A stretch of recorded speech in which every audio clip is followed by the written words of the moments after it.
اگر اس کی ذات میں اتنا حسن ہے تو محمد عربی کا مقام کیا ہوگا؟ یہ مقام غور ہے، مقام غور۔ 10 محرم کو لوگ دیکھے پکائیں گے نا، نہیں پکانی ہے؟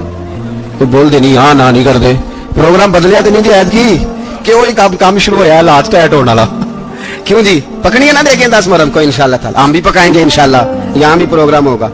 تو 10 محرم کو جو دیکھ پکنی ہے تو ایسا نہیں ہو سکتا کہ یکم محرم کو حضرت عمر کے نام کی بھی کوئی پک جائے۔ اگر امام حسن حسین کے نام کی دیکھیں پکے تو جو امام حسن حسین کے سے پیار کرنے والے ہیں، جو امام حسن حسین سے، ہم لوگوں نے بھی عجیب رٹا اپنایا ہے نا، ہم لوگ بات کا ایک پہلو دیکھتے ہیں دوسرا نہیں دیکھتے۔ حضرت امام حسن اور حسین کو بھی نبی پاک نے شہید کہا، اور جناب عمر کو بھی رسول اللہ نے خود شہید فرمایا، فرمایا شہید ہے، خود فرمایا اپنی زبان سے کہ یہ شہید ہے، خود میرا عمر شہید ہے۔ تو ان کے نام کی دیکھ نہیں پکنی چاہیے، اس طرف نہیں ہماری توجہ ہونی چاہیے۔ اور اہل بیت نبوی، یہ بات میں پہلے بھی کرتا ہوں، آج پھر کرنا ضروری سمجھتا ہوں، اہل بیت کا پیار، سن لو کان کھول کے، اہل بیت کا پیار اگر ہمیں کسی نے سکھایا ہے تو سیدنا عمر فاروق نے سکھایا ہے۔ اہل بیت نبوت کی محبت اگر کسی نے سکھائی ہے تو کس نے سکھائی ہے؟ بول کے بتائیے۔ حضرت عمر نے، اہل بیت کا پیار ہمیں حضرت عمر نے بول کر کے سکھایا ہے۔ بھائی یاد رکھے، کسی کی طاقت نہیں تھی دم مارنے کی، حضرت عمر کے سامنے طاقت ہی نہیں تھی، کیسر و کسرا کانپ جاتے تھے، جرأت ہی نہیں کرتے تھے حضرت۔ اور ہمارے تو تعلقات بڑے ہیں نا غیروں سے۔ حضرت ابو موسیٰ اشعری رضی اللہ تعالیٰ عنہ فرماتے ہیں میرا منشی عیسائی تھا، وہ کاتب کہتے تھے وہ لوگ، میرا حساب کتاب عیسائی تھا۔ تو فرماتے ہیں ایک دن میں نے وہ سارا حساب کتاب لین دین کے حضرت عمر کو دکھایا تو فرمانے لگا جس نے لکھے ہیں اس کو بلاؤ۔ کہنے لگے ضرور مسجد نہیں آ سکتا، کیوں نہیں آ سکتا؟ کہنے لگے وہ عیسائی ہے۔ کہتے ہیں حضرت عمر جلال میں آ گئے، آپ فرمانے لگے جنہیں رب دور کرتا ہے تم کیوں قریب کرتے ہو؟ یعنی اللہ دور کرتا ہے۔ فرمایا تم غیروں کو اگر عہدے دو گے تو اپنوں کا کیا بنے گا؟ اگر تم غیروں کو عہدے دو گے تو اپنوں کا، یہ سوچ ہے جو آج برما کے مسلمانوں کے لیے بھی ضروری ہے۔ کہا اگر تم غیروں کو عہدے دو گے تو اپنوں کا۔ ہم نے غیروں کو عہدے دیے تو دیکھا نا اپنے کس طرح کاٹے جا رہے ہیں۔ غیروں کو جو عہدے دے دیے، جرانے سارے غیروں سے روز دعویٰ ہوتا ہے چین ہمارا سجن ہے، چین ہمارا دوست ہے۔ وہ بھائی دوست ہے تو اس سے کہو نا کہ برما تو تمہاری ایک چھوٹی سی ریاست ہے، چین کے بغیر تو وہ سانس بھی نہیں لے سکتا، اس کو کہو نا اس حکومت پہ دباؤ ڈالے۔ لیکن ہم لوگوں نے غیروں کو دے دیا تو اپنے پس گئے۔ حضرت عمر کہتے تھے ذمہ کا ہم ادب کریں گے، ذمہ کافر کا ہم، ایسا کافر جو مسلمان ریاست کو قبول کرے، بدامنی نہ پھیلائے۔ ایک آدمی کو آپ نے دیکھا آنکھوں سے نابینا ہے اور بھیک مانگ رہا ہے، تو حضرت عمر کو نظر آ گیا، فرمایا کون ہو؟ اس نے کہا میں یہودی ہوں۔ فرمایا بھیک کیوں مانگتے ہو؟ کہا جب تک تندرست تھا مسلمانوں کو جزیہ دیتا تھا، بوڑھا ہو گیا ہوں کیا کروں؟ حضرت عمر نے گھوڑے کی پشت پہ بٹھایا، کافر کو گھوڑے کی پشت پہ بٹھایا اور بٹھا کے مدینے لائے۔ حضرت علی شیر خدا وزیر خزانہ تھے، فرمایا علی اس کا وظیفہ جاری کرو۔ کہا یہ کون ہے؟ فرمایا یہ یہودی ہے لیکن یہ ہمیں جزیہ دیتا رہا، بوڑھا ہو گیا بیچارہ، بھیک مانگنے پہ مجبور ہے، ہماری حکومت کے اندر رہتا ہے، اس کا پورا وظیفہ جتنا خرچہ اتنا وظیفہ لگاؤ۔ حضرت علی کہتے ہیں میں وظیفہ لگا رہا تھا اور وہ میرے نبی کا کلمہ پڑھ رہا تھا، وہ رسول اللہ کا کلمہ پڑھ رہا تھا۔ یہ مزاج، یہ نہیں کہ کافر۔ حضرت عمر نے گورنروں کو خط لکھے تھے کہ زبردستی کسی کو مسلمان نہیں کرنا، جہاں ان کی عبادت گاہیں بنی ہو گرانی نہیں، کوئی مندر کوئی گرجا ضائع نہیں کرنا۔ اسلام سب کو جینے کا موقع دیتا ہے، پر بے ایمانوں ظالموں بدذاتوں تمہیں یہ کہتا ہے کہ ہم تمہیں جینے کا موقع دیتے ہیں، تم بھی مسلمانوں کو جینے کا موقع دو۔ یہ جہاں بستے ہیں جہاں رہتے ہیں انہیں وہاں جینے کا موقع دو، انہیں بھی اللہ اکبر کہنے کا موقع دو، انہیں بھی قرآن پڑھنے کا موقع دو، انہیں بھی رسول اللہ پر درود پڑھنے کا موقع دو۔ ہمارے ملک میں عیسائی اپنی مرضی سے کھلے عام تبلیغ کرتے ہیں، یہاں تو چینل چلائے ہیں عیسائیوں نے۔ کسی مذہبی جماعت نے کبھی جلوس نکالا ہے کہ عیسائیوں کا چینل بند کرو؟ بولے نکلا ہے کہ نہیں نکلا؟ کتنے ظلم کی بات ہے۔ ہم جب غیر کو اتنا تحفظ دیتے، ہم نے دیکھا ہے، مجھے 20 لوگوں نے عید پہ ٹیلی فون کیے کہ عیسائیوں کو قربانی کا گوشت دے لیں، مجبور ہیں جی، دروازے پہ آ گئے ہیں، ہمارے کام کاج کرتے ہیں 20 لوگ۔ عام آدمی کے دل میں ان کا اتنا جذبہ ہے، وہ مسائل کا بیان کرنے کا علیحدہ بات، لیکن ہمارے دل کافر کے حق میں بھی نرم ہو جاتے۔ تم کس قدر زیادہ بےمان ہو اور کفر کس قدر زیادہ ذلیل ہو گیا ہے کہ مسلمان کے حق میں نرم ہوتا ہی نہیں۔ اور اس سے بڑے ذلیل وہ ہیں جو ان ذلیلوں کے سپورٹر ہیں، وہ کسی عرب ملک کے حکمران ہو یا کسی اور جگہ کے، وہ بڑے ذلیل ہیں جو ان ذلیلوں کے سپورٹر ہیں، جو برما کی بچیوں کے قتل پر اپنی حکومتیں چمکا رہے ہیں۔ انہیں شرم نہیں آتی، اس قدر مسلمان تڑپا ہے لیکن ان بے غیرتوں کو ذرا ہوش نہیں آئی، اور یہ ان کے کماش، ان کے دلال جو ہر جگہ ان کی سپورٹ کر کے اپنی حکومتیں قائم کرتے ہیں، بے ایمانوں کو پتہ نہیں کہ کب ان پر اللہ کا عذاب اترے گا اور کس طرح ان کے پرخشے اڑیں گے۔ تمہیں اپنی ذلت اور رسوائی نظر نہیں آ رہی کہ زمین کس طرح تمہارے لیے تنگ ہو گئی ہے، اس سے زیادہ اور تمہاری رسوائی کیا ہوگی؟ ڈرو اللہ سے، اور یہ تو دنیا کا عذاب ہے۔ ان بطش ربک لشدید، میرا رب کہتا ہے قیامت تو قائم ہونے دے، جتنا سخت تیرے رب کی پکڑ ہے اتنی کسی دوسرے کی ہو سکتی، یاد رکھیں۔ اور تھوڑا احتیاط کریں ہم سب لوگ بھی، جو ہم لوگ آدھی زبان بول کے بھی ان کی سپورٹ کرتے، اب شرم آنی چاہیے ہمیں ان حکومتوں کی سپورٹ کرتے جو مسلمانوں کی لاشوں کے اوپر حکومتیں قائم کرتے ہیں، شرم آنی چاہیے۔ بہرحال بات دور نکل جائے گی، اور میں اپنے مضمون پہ رہتا ہوں۔ اہل بیت کا پیار اگر سکھایا ہے تو جناب عمر نے سکھایا ہے رضی اللہ تعالی عنہ، امام حسن ملنے۔ آپ یقین کریں میں جب اس واقعہ کو پڑھتا ہوں تو میرا دل جھوم جاتا ہے، میں کہتا ہوں یار ڈاٹا ہونا اپنی جگہ پہ، عشق ہونا اپنی جگہ پہ، انسان کا باوقار ہونا اپنی جگہ، جہاں کھڑے ہونا تھا وہاں یہ کھڑے ہوتے تھے، اور جہاں جھکنا تھا وہاں یہ ان لوگوں میں اقبال نے کہا تھا تیری نگاہ ناز سے دونوں مراد پا گئے، عقلے کی یاب و جستجو عشق حضور و اضطراب، جہاں اگر آیا ہے سامنے کیسر و کسرا تو عمر جیسا دلیر کوئی نہیں، اگر سامنے آیا ایران کا بادشاہ تو عمر جیسا تگڑا کوئی نہیں، اگر آیا ہے سامنے غسان کا بادشاہ تو عمر جیسا عادل کوئی نہیں، لیکن اگر علی کا بیٹا آیا ہے، اگر فاطمہ کے لال پارے آئے ہیں تو پھر فاروق اعظم سے جیسا محب کوئی نہیں، پھر ان سے جیسا پیار کرنے والا کوئی نہیں۔ اندر بیٹھے ہیں جناب عمر، اندر تنہائی میں کچھ وزیروں سے گفتگو ہو رہی ہے، میٹنگیں جاری ہیں، آپ کے بیٹے ملنے آئے جناب عبداللہ ابن عمر، ابا جی ملنا ہے، بات ٹھہرو بات کر رہا ہوں، کوئی نہ اندر آئے، صاحب زیادہ باہر کھڑا ہے، تھوڑی دیر گزری تو امام حسن بھی آ گئے۔ کون آئے؟ آپ کو اجر ملے گا امام صاحب کا نام لینے سے، وہ سردار ہیں جنتیوں۔ کون آئے؟ سارے بولیے امام حسن، تیری نسل پاک میں ہے بچہ بچہ نور کا، تو ہے نور تیرا سب گھرانا۔ امام حسن آئے تو حضرت عبداللہ ابن عمر کو دروازے پہ کھڑے دیکھا، کہا امیر المومنین کہاں ہیں؟ کہنے لگے حضرت عمر کے بیٹے، کہنے لگے وہ اندر بیٹھے، کچھ میٹنگ ہو رہی ہے اور انہوں نے کہا کوئی اندر نہ آئے، لیکن آپ جانا چاہیں تو چلے جائیں، آپ جانا چاہیں تو، تیری نسل پاک میں ہے بچہ بچہ نور، آپ جانا چاہیں تو چلے جائیں۔ تو انہوں نے کہا جب آپ باہر کھڑے ہیں تو مجھے کوئی اتنا ضروری کام نہیں، اور ابھی زور کی نماز تھوڑی دیر میں ہوگی، میں مسجد میں مل لوں گا امیر المومنین سے۔ یہ بات کہہ کے امام حسن چلے گئے۔ یار اتنی بڑی بات نہیں تھی، اتنی بڑی بات نہیں تھی، اور میرے استادوں کا بیٹا بھی آئے تو کہا ٹھیک ہے جی وہ سوئے ہوئے ہیں تو کوئی غرض نہیں یار، میں ٹھہر کے آ جاؤں گا، کوئی بڑی بات نہیں تھی، دیکھا جائے تو بڑی بات نہیں تھی، پر بات بہت بڑی تھی، اس لیے کہ یہ خالی حسن نہیں، یہ حسن ابن علی ہے، یہ حضرت فاطمہ کے لخت جگر۔ حضرت عمر باہر نکلے، عبداللہ ابن عمر سے پوچھا کوئی آیا تو نہیں؟ تو کہا حضور امام حسن آئے تھے۔ تو کہا پھر شہزادے کو اندر کیوں نہیں بھیجا؟ کہا میں نے کہا تھا، وہ کہنے لگے اگر امیر المومنین مصروف ہیں تو میں ظہر میں مل لوں گا۔ حضرت عمر رونے لگے، فرمایا بیٹے تو نے اچھا نہیں کیا۔ پھر مسجد میں گئے، سیدھے امام حسن کے دروازے دستک دی، امام حسن باہر آئے، کہا شہزادے آئے تھے تو ملے کیوں نہیں؟ تو امام حسن کہنے لگے حضور آپ کا اپنا بیٹا دروازے پہ کھڑا تھا، آپ کا اپنا بیٹا دروازے پہ کھڑا تھا، وہ منع بھی کیا تھا آپ نے تو میں زور میں مل لیتا۔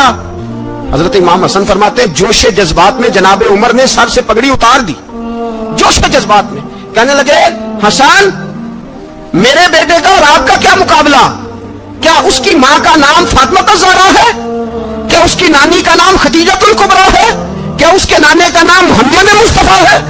آپ کا اور اس کا کیا مقابلہ؟ پھر رو پڑے اور کہنے لگے بیٹے میں مکے کے صحراؤں میں اونٹ چرایا کرتا تھا، یہ جو میرے سر پر عزت کے بال ہیں یہ تیرے نانے کے اگائے ہوئے ہیں، میں مکے کے خبردار شہزادے خبردار۔ او بھائی اہل بیت نبوت کے ادب کا رنگ اگر سکھایا ہے تو سیدنا عمر نے سکھایا ہے۔ حضرت عمر فاروق اتھارٹی ہے، اسلام کی اتھارٹی۔ یکم محرم حضرت عمر کی شہادت ہے، یہودی بول اٹھا، کافر بول اٹھا، اگر 6 مہینے عمر دنیا میں اور رہتے تو دنیا میں کوئی کافر موجود نہ ہوتا، 6 مہینے۔ اور جب اس بطل جلیل کا جنازہ اٹھا، اللہ بخاری پڑھیے نا، اللہ مرزقنا شہادت فی سبیلک، اللہ بسترے کی موت نہ دینا، شہادت کی دینا۔ عمر شہید ہوئے، مسجد نبوی میں نماز پڑھاتے، اور جب جنازہ اٹھا تو مدینے کا پھر پیچھے جو دلیر بچے وہ مولا علی تھے، مولا علی۔ جناب عمر کا جنازہ اٹھا تو سب سے پہلی ہائے جو نکلی وہ حضرت علی کی زبان سے نکلی، اور حضرت علی ساری داڑھی آنسوؤں سے بھر گئی۔ لوگوں نے کہا کہ علی کیا ہوا؟ فرمانے لگے تم دیکھ نہیں رہے جنازہ کس کا اٹھا ہے، پلٹ کے دیکھو تو صحیح، پتہ نہیں ہے کون گیا ہے۔ کہ حضور کیا ہوا؟ اب فرمانے لگے عمر اس طرح کے کام کر کے گیا ہے، اب ان کے رستوں پہ کون چلے گا؟ کون اس کے جگر راہ وفا میں میں نقش ایسے چھوڑ آیا ہوں، میں جس منزل سے گزرا ہوں وہ اب تک یاد کرتی ہے۔ حضرت علی حضرت عمر کے جنازے پہ کھڑے ہو کے کہتے ہیں اللہ مجھے اس طرح کے عمل کرنے کی توفیق دے جس طرح کی عمر کر کے گیا. میرے بھائی بطل عزیز بطل حریت حضرت عمر رضی اللہ تعالیٰ عنہ جو اپنی زندگی انقلاب والی گزار کے گئے. عمر جب دنیا سے گئے تو 80 دینار کا قرضہ تھا. 22 لاکھ مربع میل کا حکمران. اور اپنے بیٹے سے کہنے لگے بیٹے کوشش کرنا تیرے خاندان والے مل کے میرا قرضہ اتار دے, میری قبر پہ بوجھ نہ رہے. اور اگر خاندان والے مدد نہ کرے تو میرے دوستوں سے بات کرنا, وہ مدد نہ کریں تو پھر علی سے بات کرنا. ان کا پیار آپس میں اتنا اور تو اختلاف ثابت کر رہا ہے. 80 دینار کا قرضہ چھوڑ کر حضرت عمر دنیا سے گئے اور جاتی دفعہ کہہ گئے میرے بعد میرے بچوں کو حکومت کے مشورے میں بھی شامل نہ کرنا, حکومت کے مشورے میں بھی میری اولاد شامل نہ ہو. اتنا بڑا شخص اتنا بڑا رنگ دے کے یکم محرم کو جب عمر فاروق کا وصال ہوا تو بیٹے سے کہنے لگے اما عائشہ سے جا کے کہو میرا بھی نبی پاک کے روزے میں دفن ہونے کو دل کرتا ہے. ایک قبر کی جگہ ہے اما جی نے اپنے لیے رکھی ہے, بخاری ہے بخاری. حضرت عائشہ کے پاس صاحبزادے گئے, کہنے لگے اما جی عمر کو زخم لگ گیا ہے, حالت بڑی پریشانی والی ہے. وہ کہتے ہیں اگر اما اجازت دے. سید عائشہ رو پڑی, فرمانے لگی کہ اپنی قبر کی جگہ تو نہیں نا کسی کو دیتا, پر عمر نے کمال ہی بڑا کیا. اسے کہو جاؤ گنبد خضرا میں قیامت تک جو مصطفیٰ پہ ابو بکر پہ سلام پڑے گا وہ تجھ پہ بھی سلام پڑھ کے جائے گا. ایک دن لوگوں نے کہا عمر تو بڑا اصول پسند ہے, پر یہ مسجد نبی کی گلی میں جو نبی پاک کے چچا حضرت عباس کا پرنالہ لگا ہوا ہے اور وہ سب لوگوں کے کپڑے کیچڑ سے بھر دیتا ہے, وہ پرنالہ نہیں نظر آتا گلی میں لگا ہے. اب تو ہمارے پرنالے اور طرح کے ہیں نا, تو جو حرم شریف میں آپ میزاب رحمت ہے وہ دیکھا نا آپ نے, وہ پرانے زمانے میں جو لوہے کے پرنالے ہوتے تھے تو وہ واقعی پوری گلی جو تھی نا وہ گزر کوئی نہیں سکتا تھا. اتنا اچھا شاور ہوتا ہی کوئی نہیں تھا جتنا وہ ہوتا تھا. وہ بڑا تگڑا قسم کا پرنالہ ہوتا تھا تو کوئی شے نہیں گزر سکتی تھی بڑی دیر تک.